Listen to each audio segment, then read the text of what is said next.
Well, good afternoon, everyone.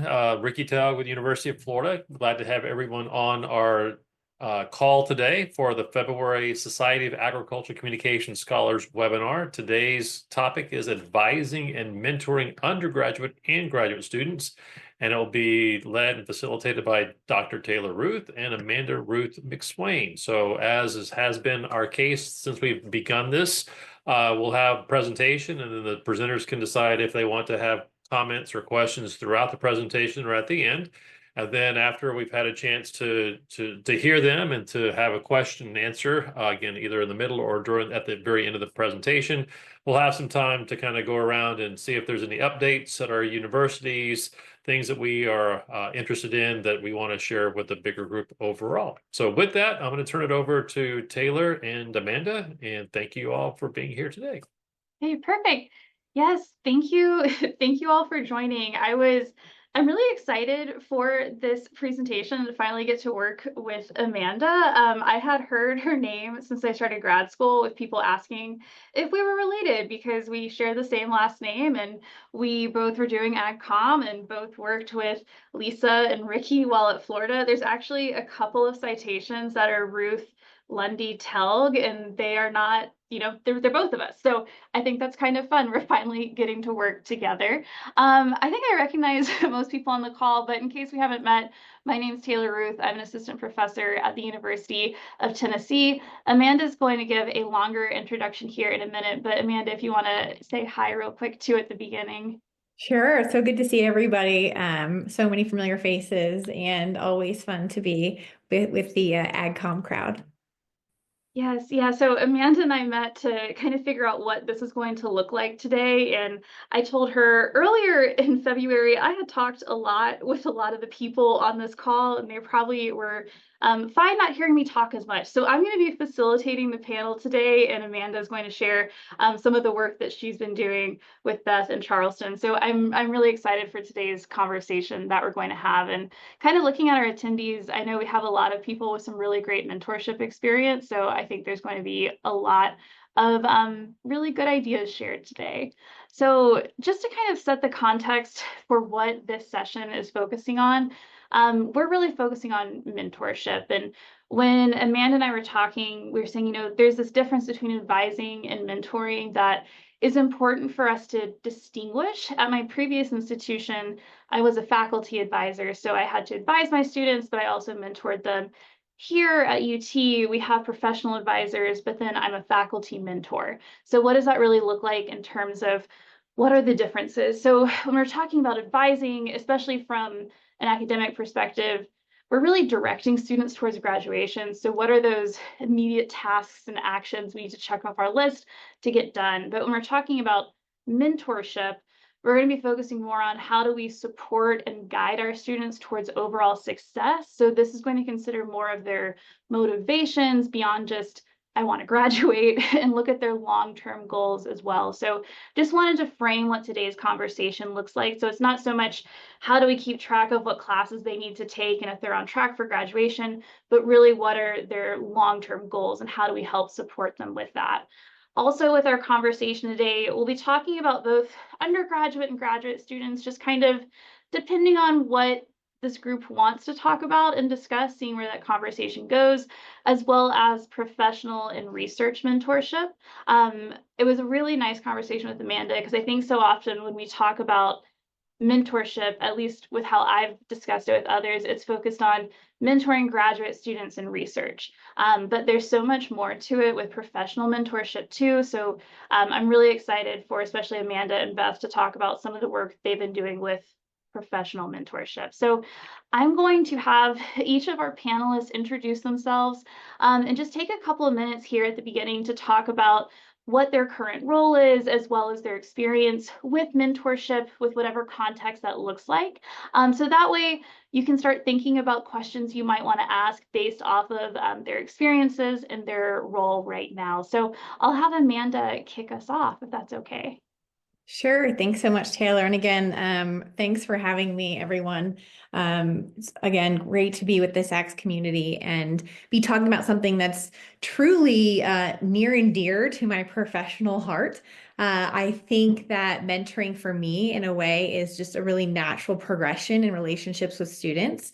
It's not something I often kind of go into relationships seeking or trying to establish, but I do leave myself open as a faculty member to take those relationships, obviously to a kind of a deeper mentoring level, even with advisees, for example. So I really leave that opportunity with the student to kind of seek more of a relationship and seek more support in their professional and academic journeys. And so I told Taylor that I really credit my experience at UF to my mentoring approach. I mean, obviously, Ricky was an extremely strong and influential mentor in my life.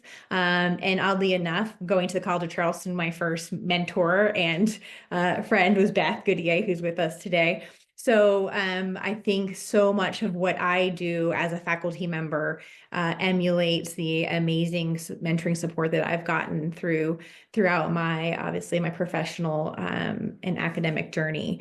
But right now, I'm not going to really steal much of Beth's thunder because she is the director for the Martin Center, and I'd love for her to share more about the Martin Center. But I am a faculty fellow for the Martin Center and for mentorship and communication. And what's been fun about that position is it's formalized my interest and experience in mentoring to bring in a very official kind of research piece to my work, and being able to really, I think, in a way, even change or help shape my mentoring as I've become more senior as a faculty member has been owed in part to that work, that research in the Martin Center. So currently, that's where I spend most of my time when it comes to mentoring and mentoring research and scholarship, and mostly using that scholarship to inform our programs, as well as my own mentoring relationships.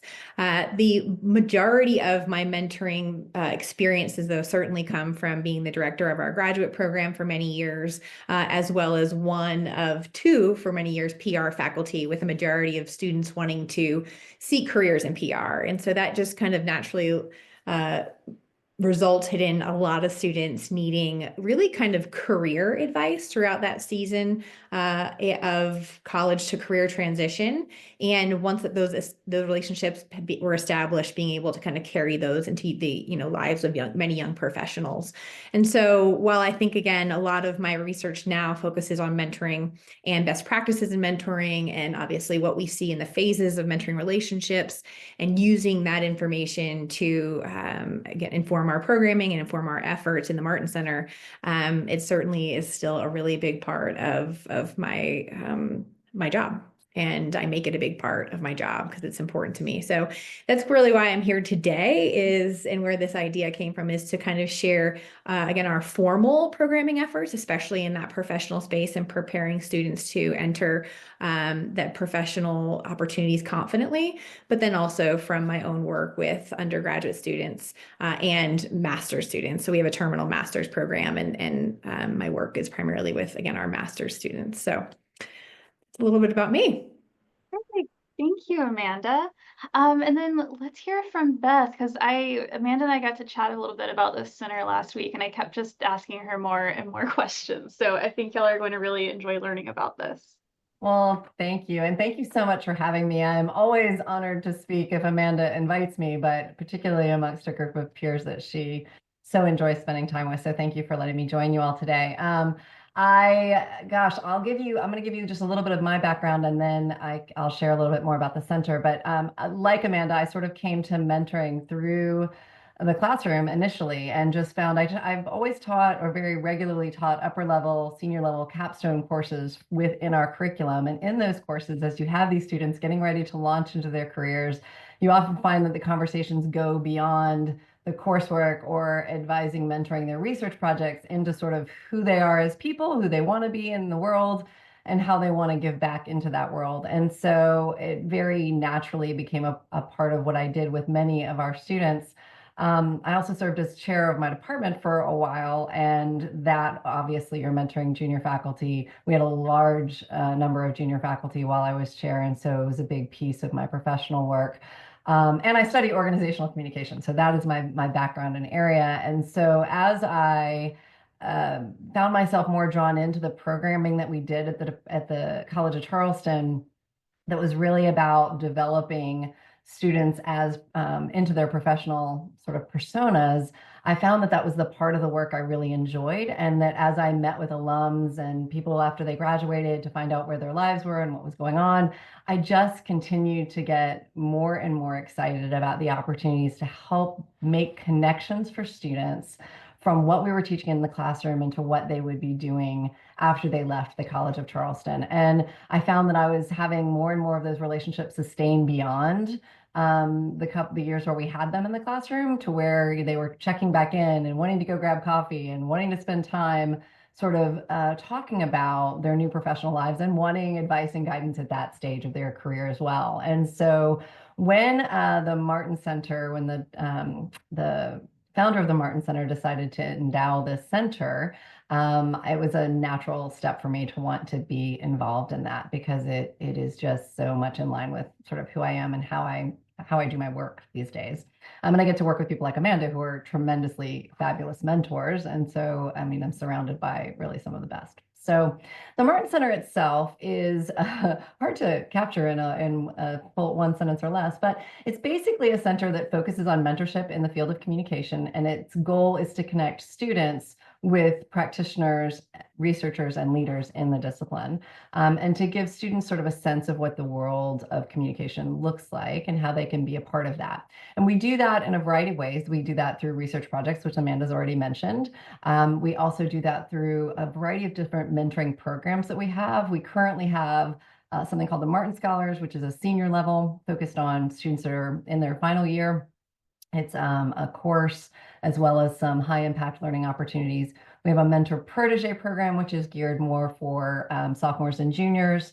And then we have just recently launched something called Mentoring in the Moment, which is geared at all levels, and also for alumni. So we found in our research that Amanda and I did a few years ago that a lot of our alums were really sort of wanting some one-off mentoring, some short-term conversations about, okay, I've hit this point in my career, I have some questions and I don't feel like there's anybody at my workplace that I can go to with these. And so we developed this program that allows alums and students who have just a couple of questions or want to have a couple of one-hour conversations, but not necessarily a long-term mentoring relationship, to engage in those conversations. And then we are currently working on a peer mentoring, sort of helping students help students for early in the career, kind of trying to think about the development of those students over the course of their time in our curriculum, freshman, sophomore, junior, senior, and on into the graduate program. We do encourage or allow graduate students to participate in some of these programs as well.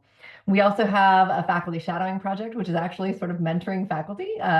The idea that faculty can go into an organization and we help to fund that, so that especially those of us that have been out of the organizational life and been in academia for a number of years, we can go in and shadow a team, or spend time in an organization learning about how what we're teaching in the classroom is actually working in the workplace. So that hopefully that improves our teaching when we come back to the classroom, so we can retarget assignments or think about how we're positioning things. Or even the person who did their faculty shadowing this year teaches a research methods class and just was sort of lacking the language that would help students understand why they needed to understand research methods in order to do some of the work that they wanted to do at the agencies where they wanted to work. And so he shadowed at Ketchum and came back with a lot of great ways of thinking about how to design that curriculum in ways that made more sense and were more compelling for students. And then we also run an internship program, which is just like almost every other internship program out there, but it's part of the center. And we have a podcast, a variety of different things that are resources out there to help people understand and hopefully develop some and use some of the best practices for mentoring and mentoring relationships. That's just a little bit about the center and about me. Hey, thank you.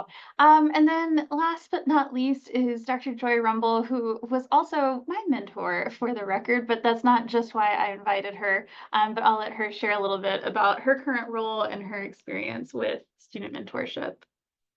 Hi, everyone. So I don't have associations with a formal center or a mentorship program training, but from early in my career, I worked a lot with graduate students and mentoring graduate students when I started my career at the University of Florida and with the department there and the PI Center. And so I was working with graduate students on a lot of research projects and advising them as well.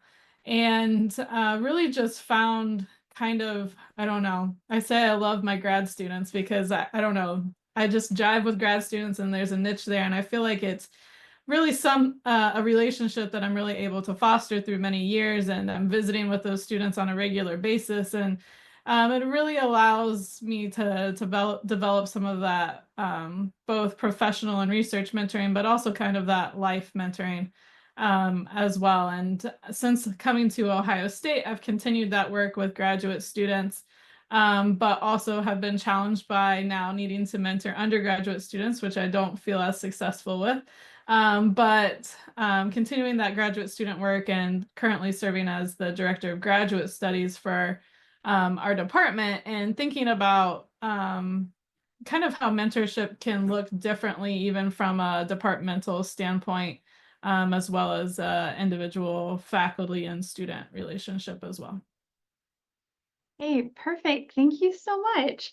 So I'm just going to talk just really quickly about kind of how we have this structured today. I'm hoping this can just kind of be an open Q&A conversation. I do have questions prepared though, in case you do not have questions. So that is totally fine if you don't have questions ready yet. This is a pretty small group. It's fairly informal. So I'm going to start off with a broad question for the group, and then I'm going to turn it over to our audience. If you don't have questions, again, I have plenty. But the way we can facilitate this, if you want to raise your hand in Zoom or just unmute yourself to ask questions, that's fine. You're also free if you want to just chat, put your questions in the chat. I can read them out as well. Questions can be broad. They can also be specific towards one person or towards a type of mentorship.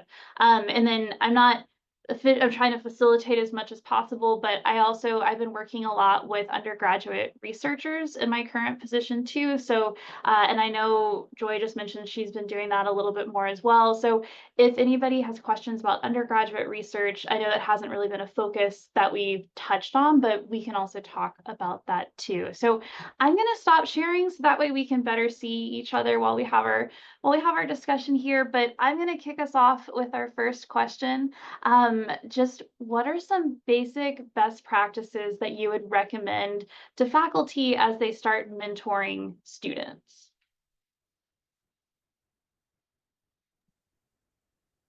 I'll share a little bit of honestly what I have found to be a not deal breaker, difference maker in my mentoring, particularly since we've done research.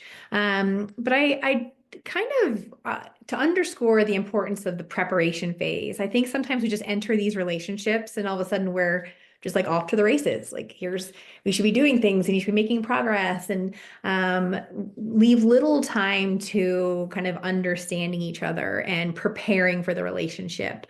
And so not only our research, but again, some of the best practices that I now adopt are really talking at length about goals, long-term, short-term goals, understanding, I think, how the student prefers to work, almost really what is their work style, what are their expectations for that work.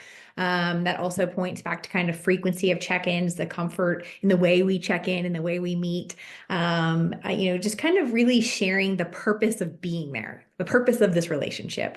What will this relationship look like if it's successful? And I love to hear kind of the student voice in that. What are their thoughts? What are they coming to the table expecting to get out of it? And I think, and I share the same thing. Here's the way I work, and here's what I would hope for this relationship.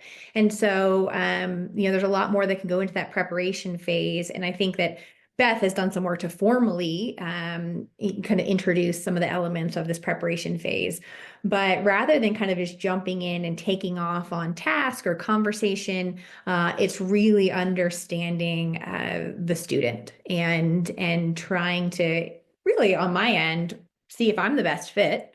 And if it is going to be a match that is, bound for success, or one that maybe may struggle, but at the end of the day, kind of leaving quite a bit of margin to prepare for the relationship on both ends.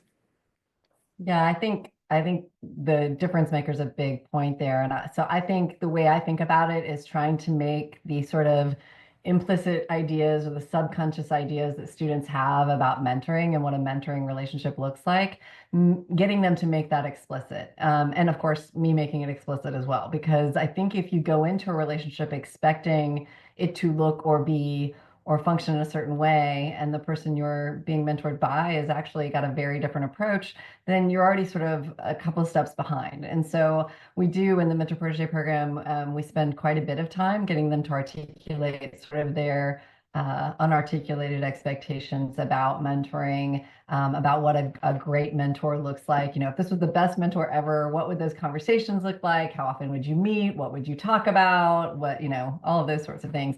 And Amanda's right. It really just even spending a little bit of time at the beginning of a relationship, getting those things kind of out in the open really makes a difference to where you end up. And then I think she hit on one of the other really key points is sort of the goals, and not necessarily the perfect SMART goal, but in the sense of like, if this relationship, if at the end of a year, we want to talk about how successful this relationship is, what will have happened at the end of that year, whether that's growing your connections or publishing an article, or what is it that if this is a good relationship, what is it that we're hoping to achieve? How will we define that success? And honestly, the other thing that I've learned for myself that I think is a really good best practice to remember is to just be as curious as possible, because I think it's very easy for us as mentors, and particularly faculty mentors who have been doing this for a while, to think we know what should happen and to sort of give advice very quickly. And I think really great mentors actually ask more questions than they do provide answers. And so I think for me, it's really, I even have a little note on my computer about like, be curious and sort of ask more questions, because I tend to want to jump right in with, I was actually talking with a former student this morning who's kind of struggling in her PhD program, and I had all the answers, and then I thought, no, wait, I don't actually know what the right thing is here. I need to ask a few more questions. And so it's just remembering to do that. And then I think also being willing to be vulnerable with them. I think sometimes particularly as professors, we want to be great examples and role models and exemplars. And I think sometimes being a good mentor is actually sharing some of the places where you've maybe not been as successful. And that opens the door for that conversation, particularly with a mentor who needs help, but is also trying to impress, or a protege who's often probably trying to impress you too. Sharing some of those moments that were maybe a little bit less positive with them kind of early on in the relationship sets a frame that they can do that too. And I think that sort of mutual expression of vulnerability is really important to a strong, authentic mentoring relationship.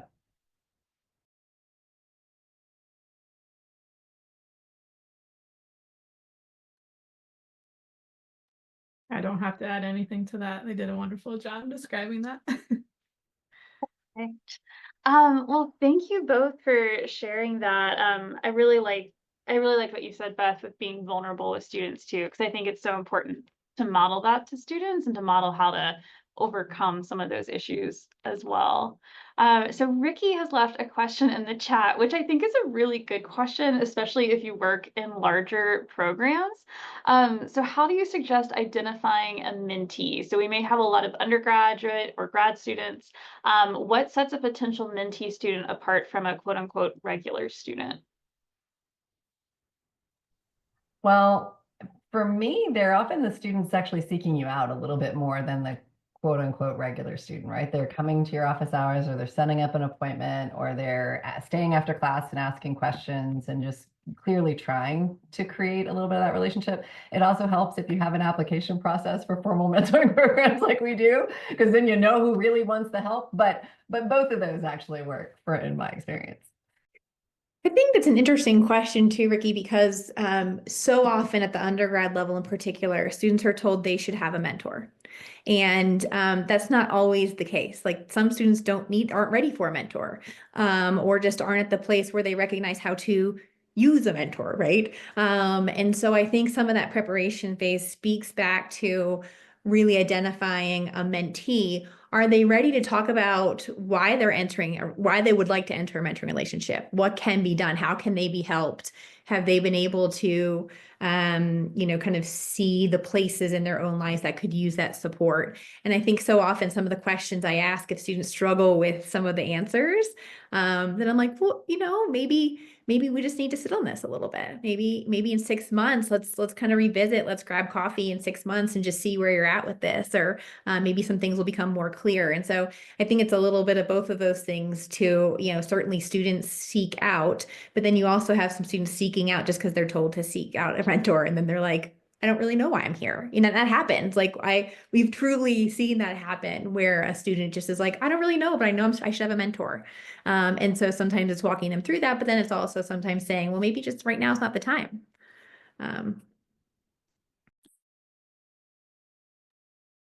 The only thing I was going to add to that is I agree that students kind of seek you out, but in the position that I'm in, I'm meeting with students a lot of times, especially my graduate students like this, because I'm on the Worcester campus and all of our graduate students are on the Columbus campus.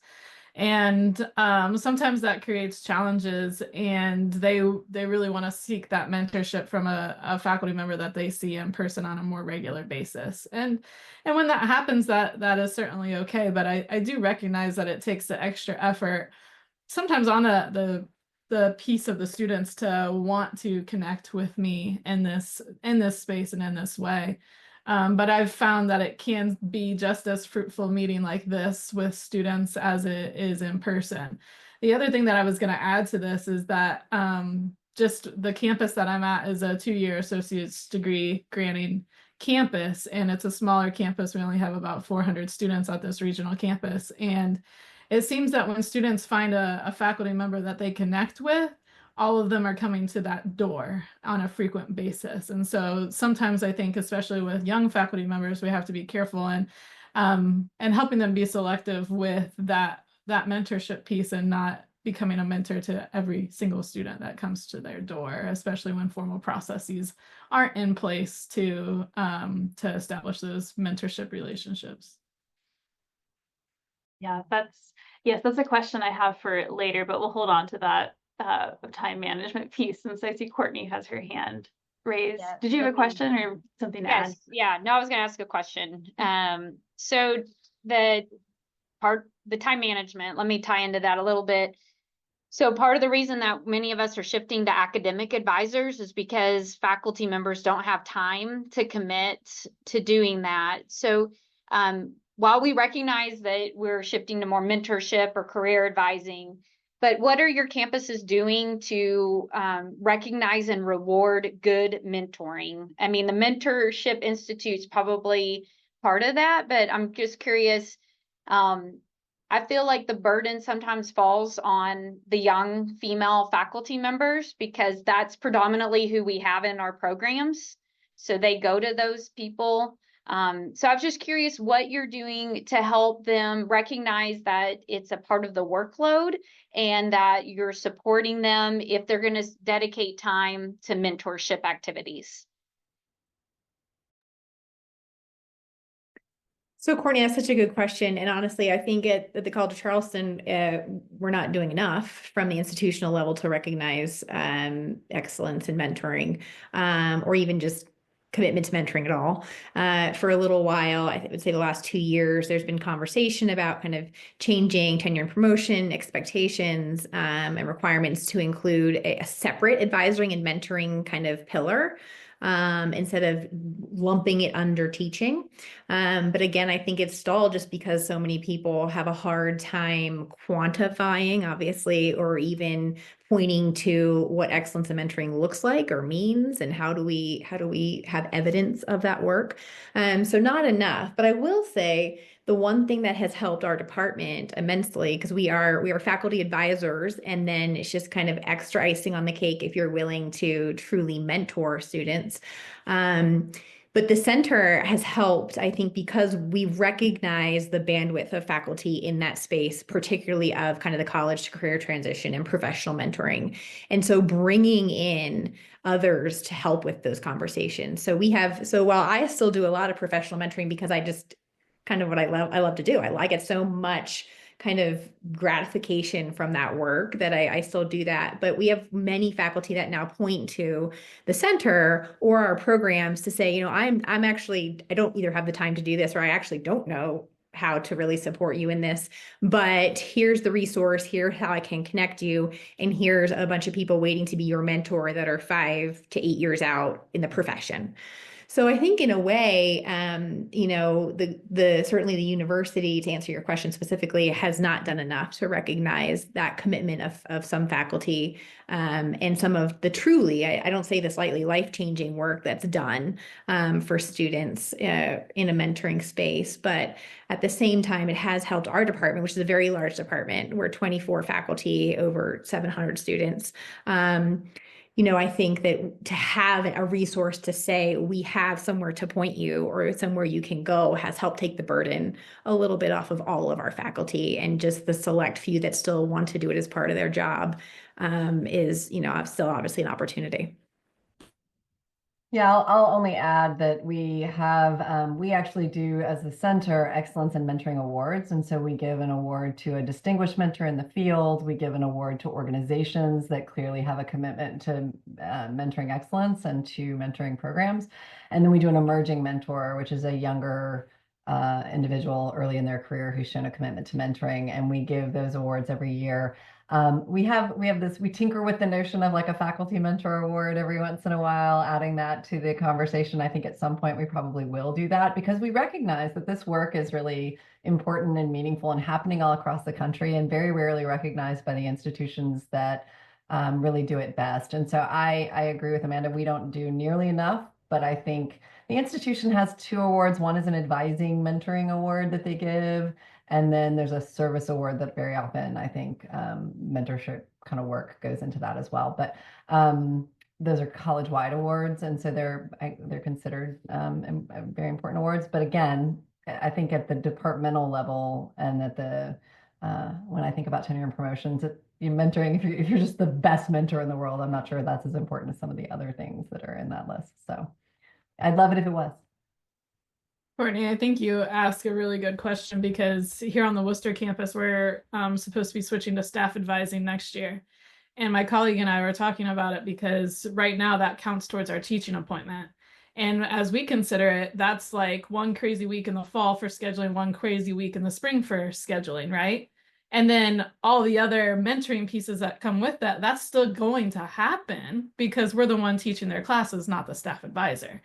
And so now we're not going to get credit for that in our teaching appointment because we don't have advising anymore. So then where does that fall into play? And we don't have answers yet. We also are hearing rumblings that the college is going to be adding a mandatory service component to everybody's splits, their appointment splits.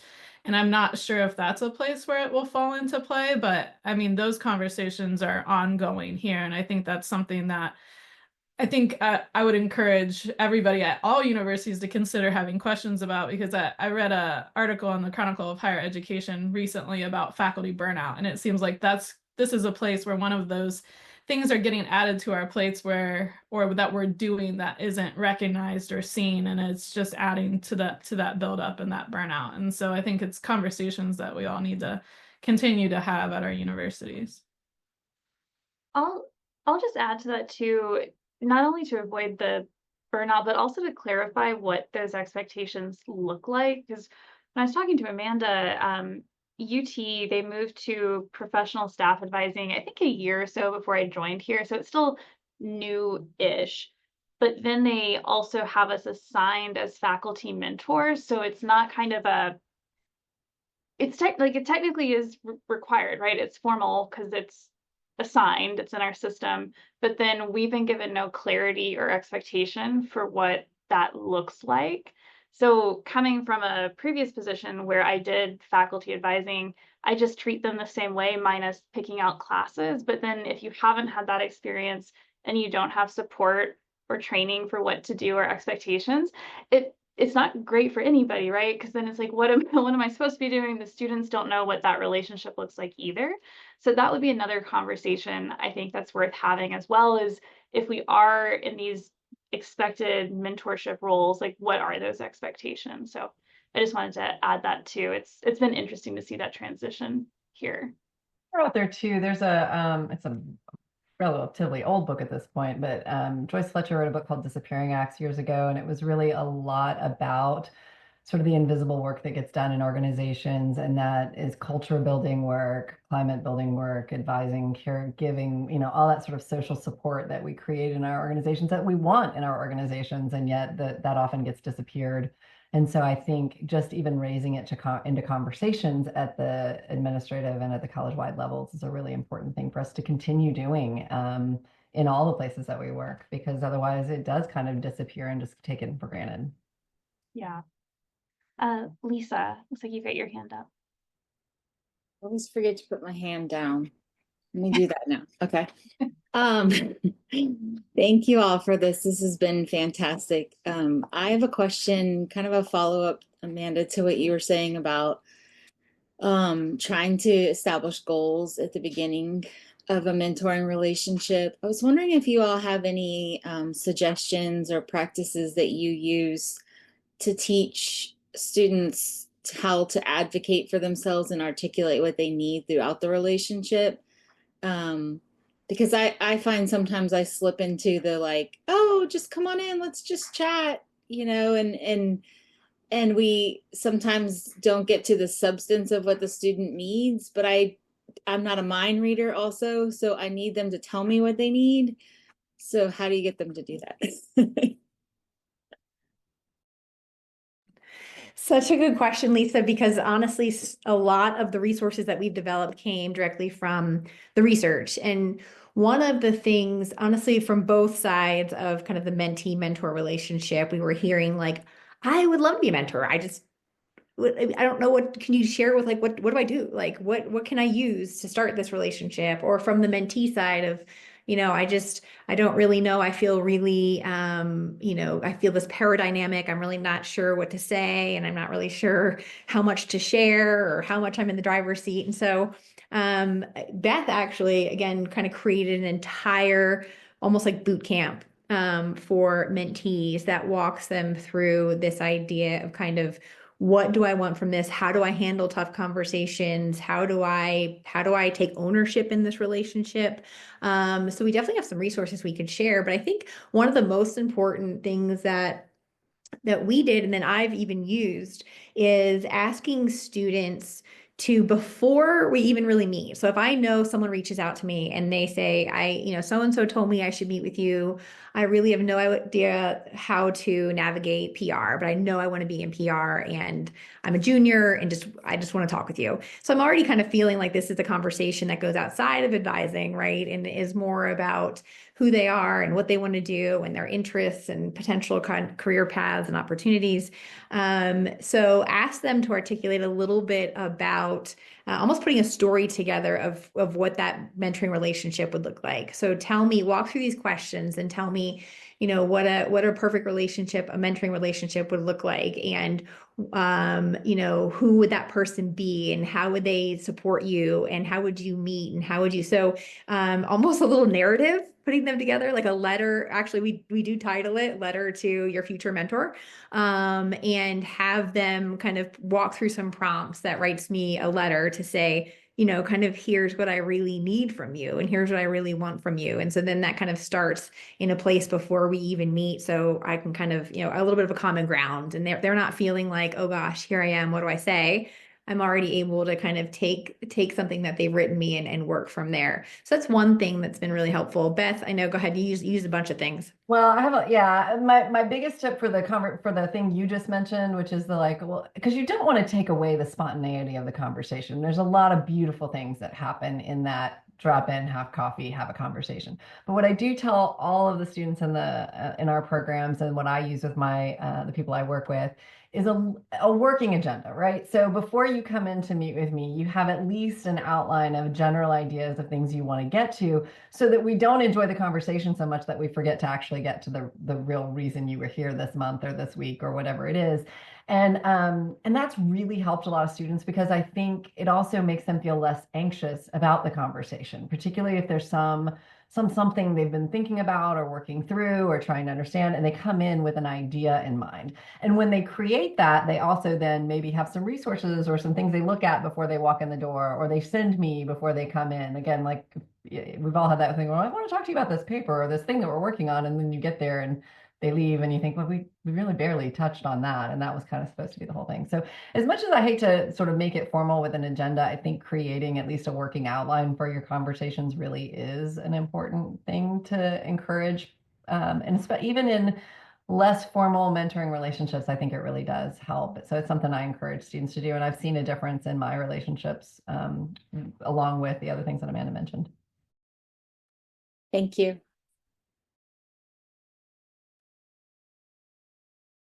What other questions do we have from the group?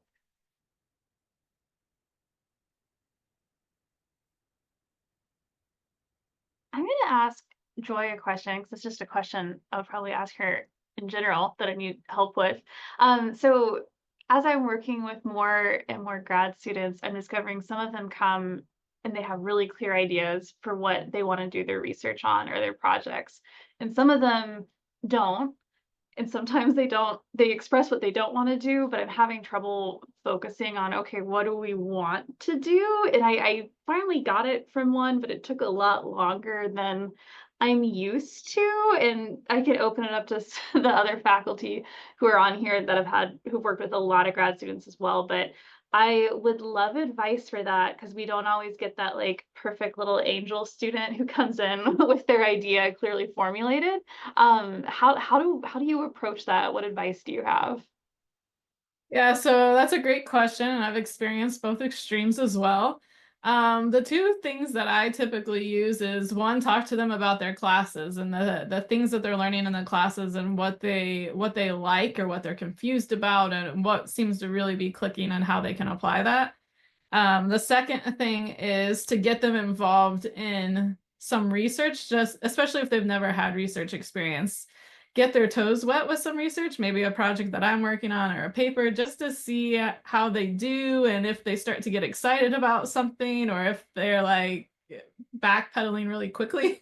You'll know that either that wasn't the right research fit for them or we need to do some more foundational work to get them up to speed. So I before a graduate student starts their thesis or dissertation, I really do try to make sure that they have had something with research before we get to that point beyond a class, but something that them and I have worked on to kind of establish that. So then when we get to that thesis and dissertation, that's not the first time we're working together on research.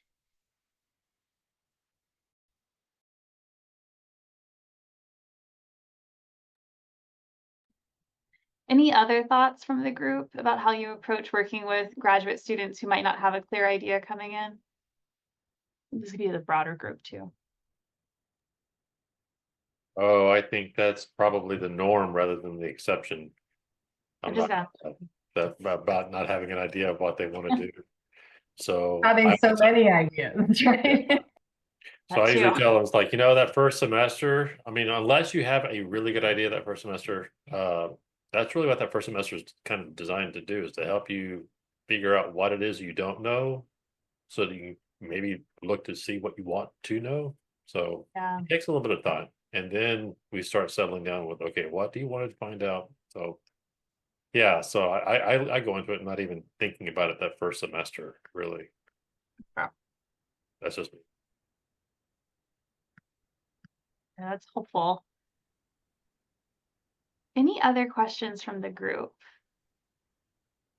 I guess I have one. I'm new faculty at South Dakota State. I'm the first AgCom faculty member, which is so exciting, but also I have 75 AgCom students, and I'm the first time they've ever had a office to visit. So I have not met all 75, honestly, thank goodness. But I guess twofold, new faculty member slash like being maybe the only physical person with their same title right now.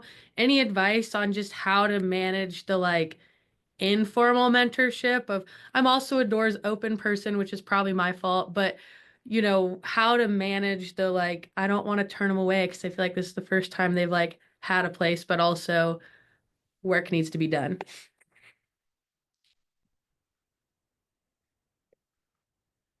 I mean, obviously not knowing the structure of the program much, but I would think that in that case, Erica, there may be, as some time kind of moves forward, there may be some opportunities for what I would consider almost like group.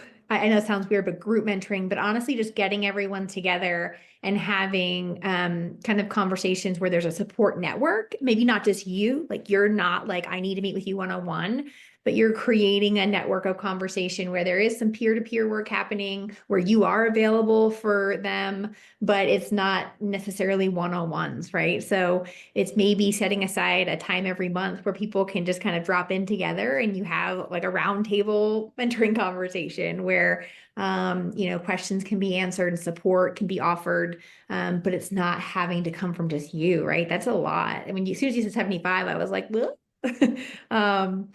I think that that's really hard to even place that expectation on yourself that you have to mentor 75 students, right? But having an opportunity or a space for students to turn to for support, whether that's coming directly from you or from peers or even from other faculty that are involved, I would say to kind of try to structure something like that. Yeah, I'm terrible at this. I'm just gonna fully acknowledge that I want everybody who wants to walk in my door to be able to walk into my door. But I did learn, well, I sort of learned, I've kind of learned that, and I want you to do this instead of what I did, something similar to that. Like, I mean, people call it like caffeine with the dean is a phrase that goes on around here, but like a 2 hour block of time where you kind of have you open your doors, you invite anybody to come. It's kind of in the middle of the day where students are kind of moving in and out. And they can drop in and have a cookie and chat with you initially. That's kind of where I would start it if you're talking about a program where they're um, not used to having the opportunity, and that sort of limits it for you. These are the times where I'm just going to be available and they can come in. And then over time I would do exactly what Amanda's talking about and sort of build their bench a little bit with other kinds of people, resources that are available to them, some peer mentoring, maybe the team that could be available to them to answer questions, maybe have a former grad come in and talk a little bit, and that sort of introduces them to people out in the world that they could have access to as well. And you're sort of helping them to kind of think forward a little bit, but that way you start with like, get to know me and me as a resource, but don't overextend your own time. And then eventually kind of build that into once a month as a kind of I don't know, an expert kind of not necessarily panel or organized, but some way that they can have access to people beyond you, because eventually that's what you're going to need, particularly if your program continues to grow, right? Oh, and I would include people across campus that are resources like the Career Center and places like we don't do a good enough job, I don't think, helping students recognize the value across the campus where they can have resources as well. I could chime in, Erica. I'm an only faculty member at Utah State University since 2011. And so I do it all. And I do like a meet me the first week of class, the second week of class, and I have like cookies and candy and different things in my office. And I just tell them to stop in and meet me, say hi. I go to make sure that I'm in like every 30-50 course, that I'm not the one teaching it, or I stop in for the things that I'm not part of. But I have seniors that I asked to do events with the ACT, like about 5 o'clock at night. And it's like an hour, and they can just like meet with my seniors and talk about classes and friends and getting to know Logan because it's a unique culture and all those details. And then I have alumni. And so I've had like alumni events at least once a month where I have them come and talk, or they do Zoom links.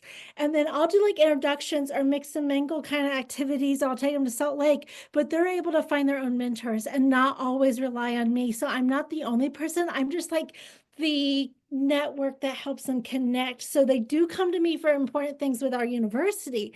But my alumni and the professionals in our state have helped me survive all those questions I get, because I can say, hey, here's another person to talk to than me. So they're not just hearing from me, if that helps. And I have a Canvas advising page with a faculty role that I do for advising, but my staff advisor, and my staff advisor comes to all my classes, and we have a really good working relationship. So our students know how to work with us.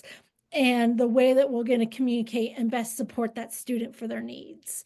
And so that's been really helpful. Maybe those are some ideas that have let you know how I've managed it here in Logan. Erica, I echo everything that people have said, but your door, and if you have a calendar time block to work on class or grade, all you have to say is, I have an appointment. Can you please come back at another time? They don't need to know what that appointment is for. They don't need to know that that's technically flexible time on your schedule. But you have to give yourself permission to protect your time as well. And, just the same way you would block time on your calendar to do those things, block time to leave open for those sorts of things and for people to come. And if you use the bookings link on Outlook, you can set up that calendar to keep your prep time blocked or your class time blocked, and only leave certain blocks open where they could schedule appointments with you too. So that don't be afraid to shut your door. You can still have open door, but still shut your door and get work done too.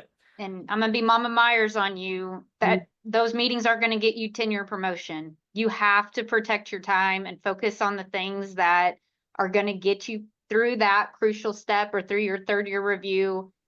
And then when you reach that point, you can start to do more of the things you want to do. And I know that's mean to think about, but they're not going to be able to use you and come to you if you're not there. So make sure that you're doing what you can now to put in those boundaries. And Joy, she'll keep telling you that.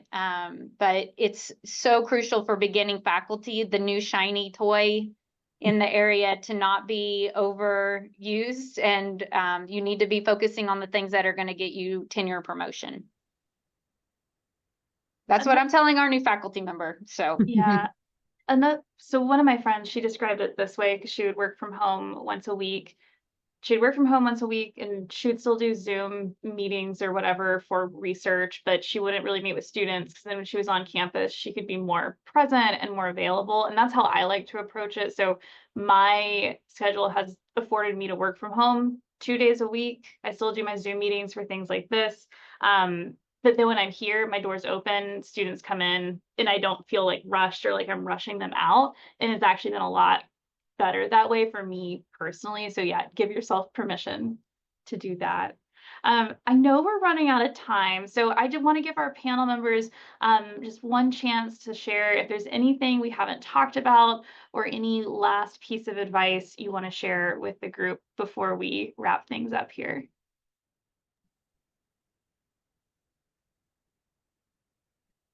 I mentioned to Taylor last week when we were talking that I reached a point in my career a couple years ago where I was feeling significant emotion. This sounds crazy, I know, but significant emotion after investing so much in students that just like they left. And some of them had better jobs than probably what I had at the time. You know what I mean? Like, I'm like, oh wow, just so glad that I just helped you get a 6-figure job. Like, or just like I've never heard from them again. And so I think there's a certain number of, relationships that continue.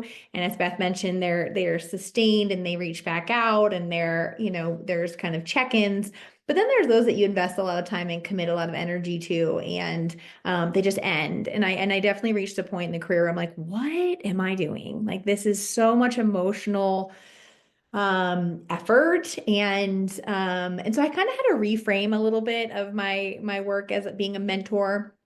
And when I dug into the literature a little bit more, understanding that there is a closure, I mean, there's truly a phase from the literature that's a closing phase, a closure phase. And now, although I don't do it as well, now I'm a little more intentional about that closure piece. And, kind of at the end of the relationship, or at least the marked end of kind of graduation, talk a little bit about what that relationship may look like moving forward, right? And if they kind of expect or want to continue that relationship as they navigate new waters. And so for me, it's not just kind of like, and all of a sudden I don't hear from you anymore, and I spent every week with you for 2 years. I think that's one thing, especially for me, for whatever reason, it's probably like year 15 in the job. I was just like, wow, this is I don't know if I can keep doing this and feeling almost, just kind of a void when the relationship is over or just kind of ends. And so I mentioned this preparation phase, but I actually now am trying to also give some intention to kind of a closure phase and at least a conversation of what's next for the relationship. And it's really obviously selfish on my end, I think, just and for my emotion. But I do recognize there's an emotional toll that mentoring and true kind of commitment to mentoring relationships can take on a faculty member. And that, if you aren't careful, it can certainly be something that, because, whether it interferes with tenure and promotion or annual evaluation performance or whatever, it can be something that we end up just discontinuing out of sheer kind of bandwidth and exhaustion with it. So I think it is important just to mention, like, there is a piece of it that I think we can be more intentional with, and that's kind of closing and having the conversation of kind of continued work with our mentees.